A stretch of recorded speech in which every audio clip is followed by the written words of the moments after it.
Quito to miasto, które jest stolicą Ekwadoru. Jest to jedno z najniebezpieczniejszych miast pod względem zagrożenia wulkanicznego. 4, 5, 6, 7, 8, 9, 10 wulkanów. Wow! Sprawdzają tutaj, słuchajcie, tym czymś. Sprawdzali nas nawet przy wejściu do supermarketu tak samo. Słyszeliśmy policję. Bajla, bajla, bajla, bajla, bajla, bajla! Stoję na równiku! Równi!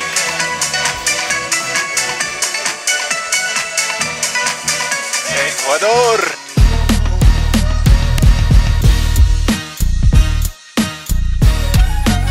Cześć, nazywam się Łukasz Kasztelan i witam na kanale Przybij Piątaka na końcu świata. Możesz tutaj zobaczyć, jak wygląda życie, ekonomia, zabytki, cuda natury w innych krajach. Naszym celem jest zrobić podróż dookoła świata. Jeśli jesteś zainteresowany poznaniem świata, biznesem, ekonomią, gastronomią, wbijaj na kanał.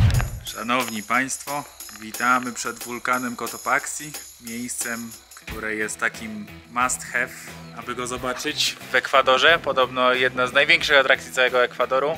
Wulkan ten jest aktywny i możemy stąd, gdzie tutaj się początek mapy jest, pojechać te 40 minut, zaparkować tu i wejść sobie na górę na prawie 6000 metrów. My nie wchodzimy, bo po pierwsze nic nie widać, bo tam jest pełno chmur, po drugie nie mamy czasu, a po trzecie, że no lecimy do Quitos, bo ja mam za 3 dni lot. A mamy jeszcze chyba z 18 godzin jazdy, a średnio robimy dziennie między 3 a 5, a 6 może. A chcemy zwiedzić jeszcze Quito i 3 miejscowości po drodze, także lecimy. Miło, że go zobaczyliśmy. Tak, to jest dokładnie ten, dokładnie to jest to.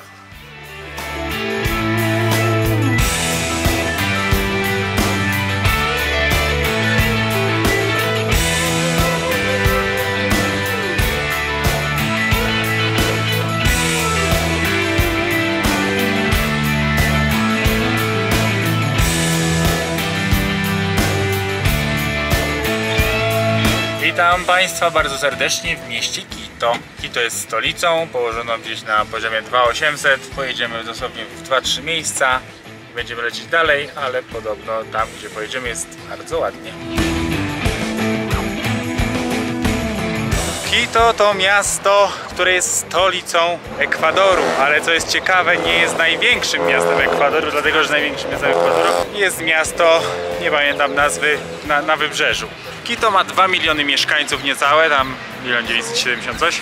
Jest na 2800 metrach około, tam 2750 do 2850. No i jest stolicą, która jest turbo blisko równika, dlatego że równik jest raptem jakieś 20 km stąd i zaraz na niego pojedziemy, żeby go zobaczyć.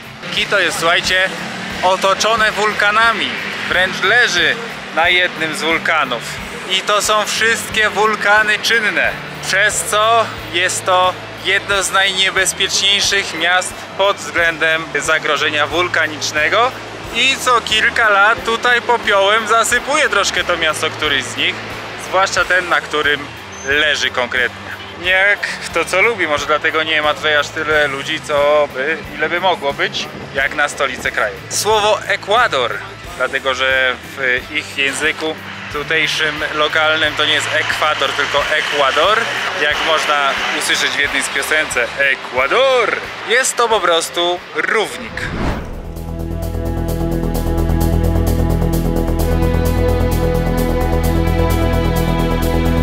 Chcę to pokazać, że to jest typowa katedra na planie krzyża. Wchodzi się tędy. Krótszy odcinek dłuższego ramienia, dłuższy fragment dłuższego ramienia i krótsze ramię. Piękne witraże, bardzo mi się podoba w ogóle ten styl budowania, gotyk chyba.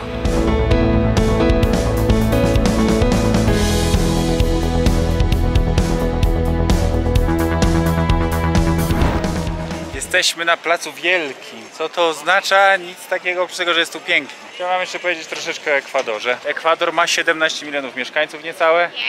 Mieści się na 250 000 kilometrów. Tutaj obowiązuje dolar, to już wiecie. Ceny są trochę mniejsze niż w Polsce. No i myślę, że jest to spowodowane tym, że to są dolary.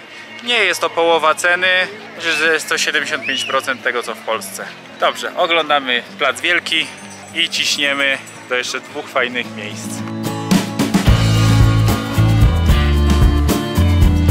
Jak przyjdziecie do Quito, to na pewno jest co tutaj robić. A miasto należy do grupy miast najstarszych w Ameryce Południowej. I jedną z ciekawostek jest tak, że jak się zgubicie w tych uliczkach przepięknych, kolonialnych, to one należą do Światowego Dziedzictwa UNESCO, więc super! Ekwador mimo swojego niewielkiego rozmiaru ma aż 3 rodzaje klimatu i tylko 2 pory roku. Ma 4 miesiące lata i są to wtedy 4 miesiące pory suchej. On jest tam od maja do września, a od października czy tam od września do maja 8 miesięcy mają pory deszczowej. I wyobraźcie sobie, że mają 3 rodzaje klimatu. Dżungla, wśród taki ziemnomorski, ten jakby wybrzeżny, oceaniczny i no i śródlądowe. El cóndor mirando está desde lo alto al papacho que labra la tierra, al indio que forja su historia. ¡Vamos, Kena! Strzeliśmy w Boliwii, nie? ¡Baila, baila, baila, baila, baila, baila! Peru ¡Ey, strzeliśmy. ey, ey, ey!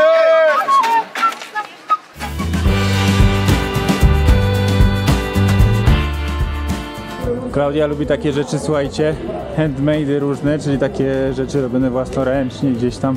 I tutaj jest Plaza Arenas, to jest takie handmade. O, ale nie ma tu nic ciekawego. Klaudia, spadamy, bo tu bardziej jest niebezpiecznie niż ciekawie.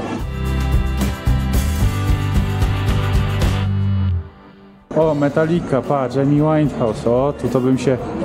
Janis Joplin, to byśmy się obkupili, jakbyśmy mieli gramofon. Kalosze czy buty motocyklowe? O, to jest pytanie.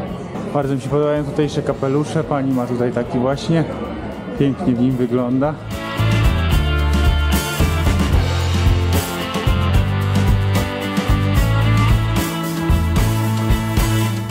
Julia, gdzie ty znowu jesteś?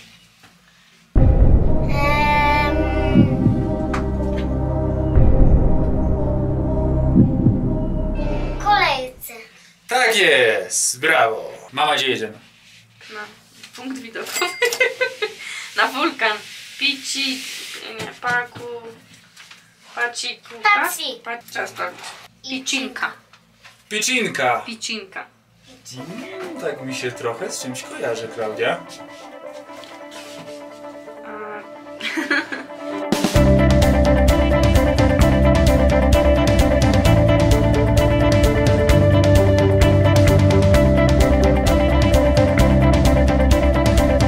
Jesteśmy na wulkanie. Ciekawe, co się stanie. Mirador de los Vulcanes. Widzicie? Same wulkany. Raz, 2, 3, 4, 5, 6, 7, 8, 9, 10 wulkanów. Wow! Wow! Tutaj na wprost jest Cotopaxi. I zobaczcie, byliśmy dzisiaj z tamtej strony. Tam. A to jest ten oto wulkan, który był dzisiaj cały w chmurach, jak pokazywałem wam, żebyście sobie podjechali zobaczyć i wejść na niego. Ale ładnie.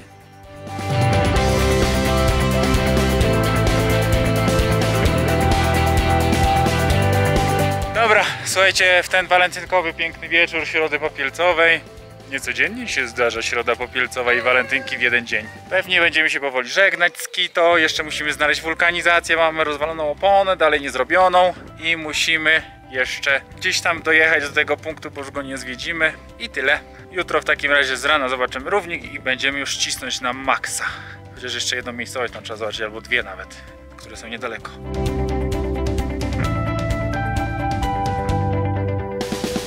A zanim przejdziemy do dalszej części odcinka, tylko szybkie zaproszenie. Zapraszam do wszystkich lokali Przybipiątaka w całej Polsce. Pracujemy ciągle nad rozwojem tej sieci, dlatego zapraszam do lokali, gdzie znajdziesz świetną ofertę, świetne menu, a wszystkie informacje są na przybipiątaka.pl.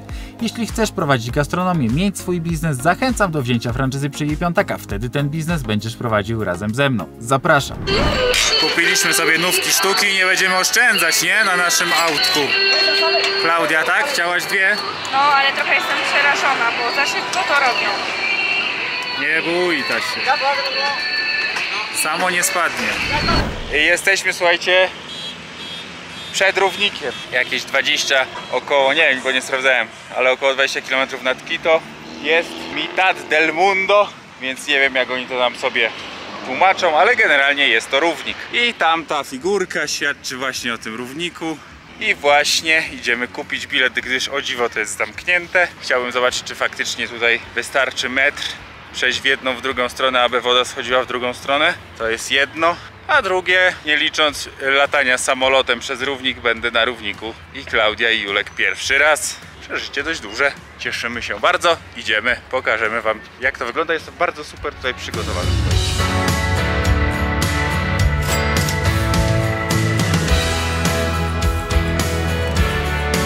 Sprawdzają tutaj, słuchajcie, tym czymś. Sprawdzali nas nawet przy wejściu do supermarketu tak samo. Jestem zatrwożony tym, że tutaj, żeby cokolwiek kupić, oni chcą od was numer telefonu, a najlepiej też numer dowodu osobistego i imię. Teraz ogólnie jest prawo, że powyżej $50 nie ma prawa nikt nic sprzedać bez faktury imiennej, gdzie podajesz numer dowodu osobistego, imię i nazwisko. A tutaj były bilety za $10 i powiedziała, że nie wejdziemy, jak nie będzie mogła nic wpisać. Więc słuchajcie, mimo posiadania gotówki, Ekwador no poszedł po bandzie pod kątem tego, no bo to jest teoretycznie, wiecie, no nie mogą im wyłączyć pieniędzy, ale mogą zacząć pytać o źródło pochodzenia. I jest dramat pod tym względem. Oczywiście zasłaniają się tym, że wprowadzili tu amerykańskiego dolara, zaczęli przyjeżdżać, wiecie, pseudoturyści, którzy byli gangsterami z dolarami i sponsorują tutaj działania jakieś gangsterskie. Ale jest to wszystko pieprzenie, oszopenie. No i słuchajcie, oni się plasują w czołówce narodów pod kątem korupcji. Dlatego, no nie wiem, jak oni to ogarniają potem tą korupcję, no ale praktycznie każdy wydatek jest tutaj ewidencjonowany, przynajmniej przez numer telefonu, którego osobiście już zauważyłem, że można nie podawać i transakcja się odbędzie. Przynajmniej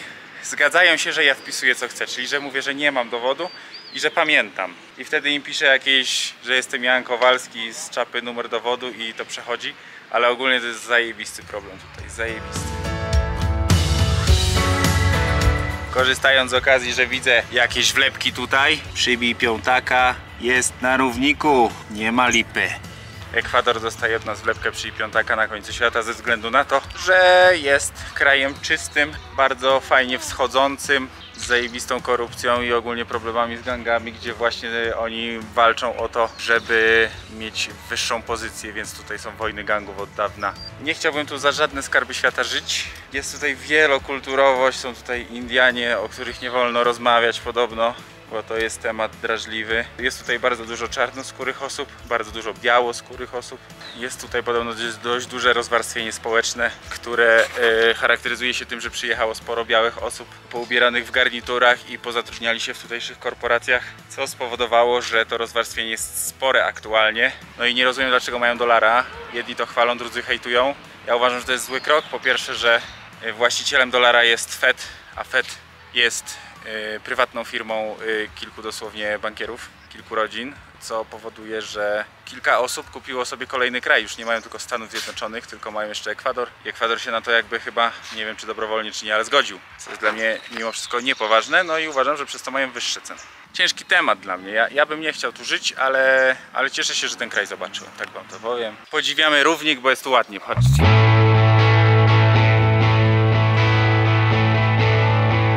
Stoję na równiku! Równik!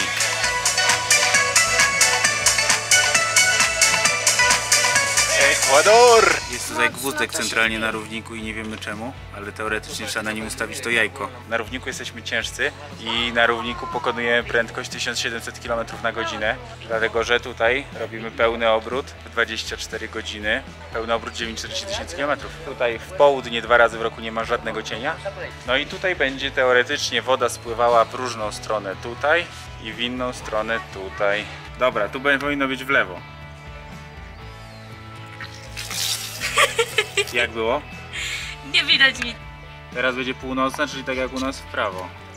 Nic nie widać. W zlewach można sprawdzić. Doświadczenie nieudane niestety. Myślę, że trzeba by mieć po prostu odpowiedni sprzęt do tego, czyli odpowiednio przygotowane rzeczy. Mieliśmy nadzieję, że to będzie ktoś, kto to robi i nam pokaże za parę złotych, ale niestety nie, a samemu jest, jak widać, ciężko. Dobra, idziemy do kampera, który jest na półkuli południowej i będziemy zaraz cisnąć tą półkulą południową przez kawałeczek na północną i będziemy cisnąć w stronę Kolumbii. Kto tam mieszka, Julek? Nerv. A po hiszpańsku? Los Pitufos. Tak jest. Tą wycieczkę kończymy.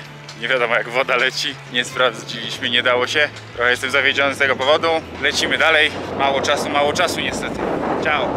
Jeżeli chodzi o wypłaty, to taki profesjonalny, wiecie, pracownik fabryki typu inżynier czy fachowiec będzie zarabiał tutaj średnio około $1360 na miesiąc. Natomiast już Wam mówiłem, że to jest bardzo duże rozwarstwienie społeczne i to na pewno nie jest tak, że wszyscy mają takie pieniądze. Dlatego, że normalni pracownicy fizyczni mają poniżej $820. Mediana w całym Ekwadorze wynosi $1470 i to są takie zarobki.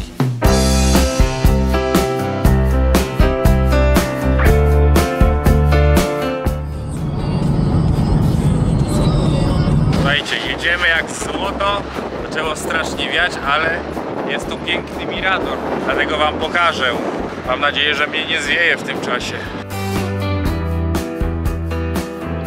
Mirador El Pisque. Idę stąd, bo zaraz tego dachu nie będzie. Aż widać kratery, co? Fajne. Pięknie, pięknie, ale najfajniejsze podobno zobaczymy w Gwatemali.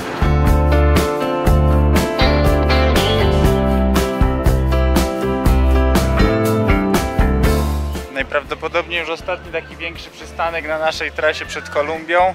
Mianowicie jesteśmy w miejscowości Otavalo. I Otavalo jest po prostu ładnie położona, jest na północ od Quito. Jest właśnie u zbocza jak tych wulkanów, które Wam pokazałem. Jest blisko laguna. No my to wszystko już widzieliśmy, więc tak naprawdę przejdziemy się tutaj troszkę pospacerować, zjeść coś. Polecimy dalej, no. Także oglądajcie razem z nami.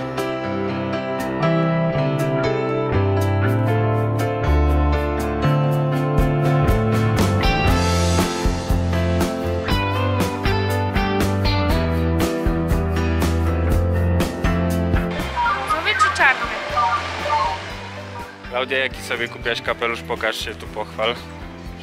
No to załóż. Wow. A Julek mi wybrał to. Nic nie dostałem za darmo.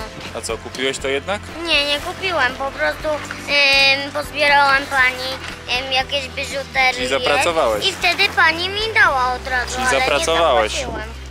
Czyli zapracowałem. No. Dobrze. I spadamy stąd. Kto tu wygląda jak $1 000 000?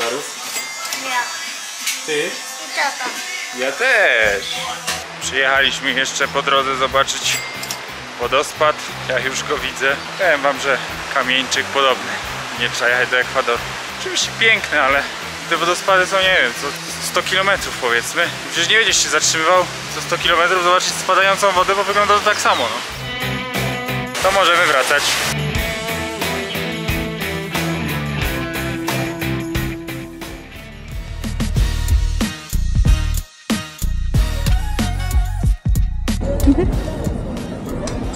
Nie, z ojcem to zrób. No to co chcę sobie zrobić? Ja nie jestem ojciec. Ja jestem tatuś Julianka. Tatusiulkiem, z tatusiulkiem.